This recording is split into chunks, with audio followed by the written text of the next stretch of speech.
Amici del Portale del Verde, buongiorno, ben ritrovati. Sono qui in compagnia di Giancarlo Pozzi e stiamo per girare un video utilissimo, utilissimo soprattutto per tutti coloro che si trovano in una situazione di questo genere, ovvero un'orchidea non messa troppo bene che ha sofferto e a questo punto proviamo a fare un intervento d'urto, no? Sì, allora questa è una cattleya che quando comincia a avere le foglie così è perché le radici sono marce, è stata bagnata troppo, cioè è stata bagnata che non è ancora asciugata.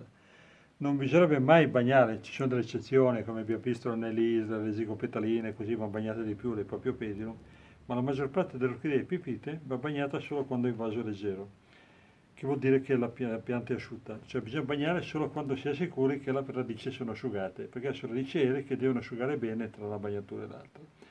Se si bagna che non è ancora asciugata, le radici marciranno velocemente, come in questo caso, se guardate qua, le radici sono marce, vedete si staccano così facilmente. Praticamente l'acqua l'ha rovinato, la troppa Sì, acqua la è la troppa causa. acqua, da non asciugare, cioè non asciugare tra una bagnatura e l'altra, e da qui bisogna pulire proprio bene bene.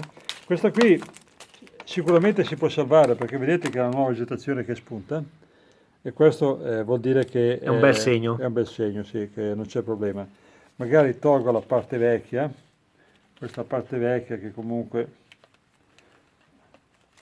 nel giro di un po' Adesso di anni vediamo fa, cosa farebbe Giancarlo, proprio si come... toglie la parte vecchia. Se io tolgo con le mani così, senza usare forbici, senza usare coltelli, posso anche non disinfettare perché non c'è problema. Se invece uso le forbici, devo disinfettare le forbici con la candeggina, perché uno dei problemi più gravi che c'è è la virosi. Le virosi sono incurabili, non si può curarle.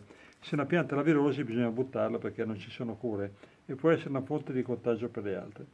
Se uno taglia con la forbice, la stessa forbice, una pianta, un'altra, se uno ha la virosi può portare in giro dappertutto. Se invece non taglio ma strappo soltanto, non ho questo problema. A questo punto ci sono queste radici che sono con tanto velamen, che sono quelle buone, mentre quelle dentro nel vaso erano tutte marce. Adesso ho strappato praticamente tutte quelle che erano marce e resta queste qui che erano fuori.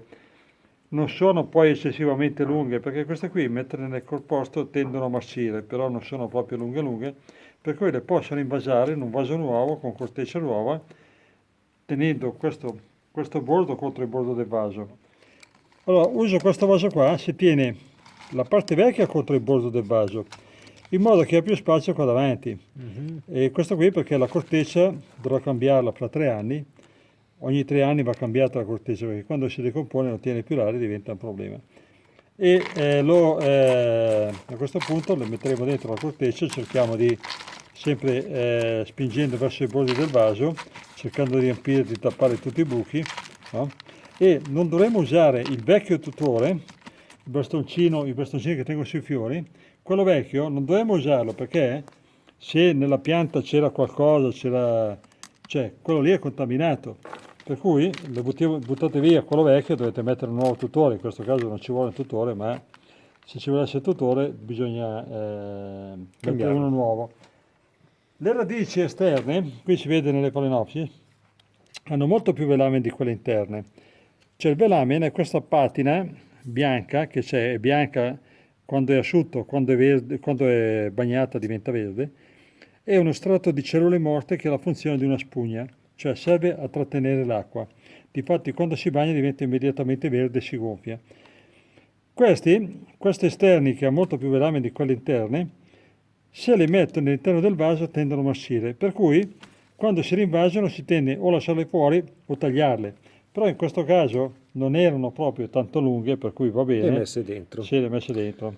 Ecco, però è importantissimo, vaso nuovo, corteccia nuova, i tutori vecchi li buttate via, se c'è delle etichette vecchie le buttate via, perché possono essere contaminati. Se la pianta ha qualche problema di funghi, di batteri, di virus, cioè quelli lì possono contagiare la pianta, il nuovo vaso. Ok, e la nuova pianta che abbiamo appunto ricavato, che è praticamente una porzione di quella che era, Sì. adesso la dobbiamo mettere in una zona particolarmente luminosa, No, cioè questa cosa sì, sì. farebbe Giancarlo a questo punto? Questa è una catleya, la metto con le catlee, in un ambiente molto luminoso, soprattutto adesso d'inverno, tutta la luce possibile, perché le catee sono piante che ci vuole proprio tantissima luce. Questi segni qua resteranno, le foglie nuove invece saranno belle. Dato che la nuova vegetazione non c'è problema, questo attacca sicuramente. Se non c'è la nuova vegetazione, insomma, Quindi questo è il tentativo da fare, nel momento Sì. in cui abbiamo già subito comunque una reazione dalla Sì, pianta perché a questa breve, nuova giusto? vegetazione vuol dire che ha avuto dei grossi problemi, ma praticamente li ha superati. Bene, se invece non li supera, ahimè, purtroppo troverete anche qui un video le- dove tutte le cose vive Giancarlo, muoiono. ecco, Giancarlo in un modo anche un po', forse un po' troppo duro e severo, però vi dirà cosa fare quando la nostra orchidea è morta. C'è un modo di dire che il medico pietoso fa la piaga purulenta, per cui a un certo punto... Insomma, bisogna.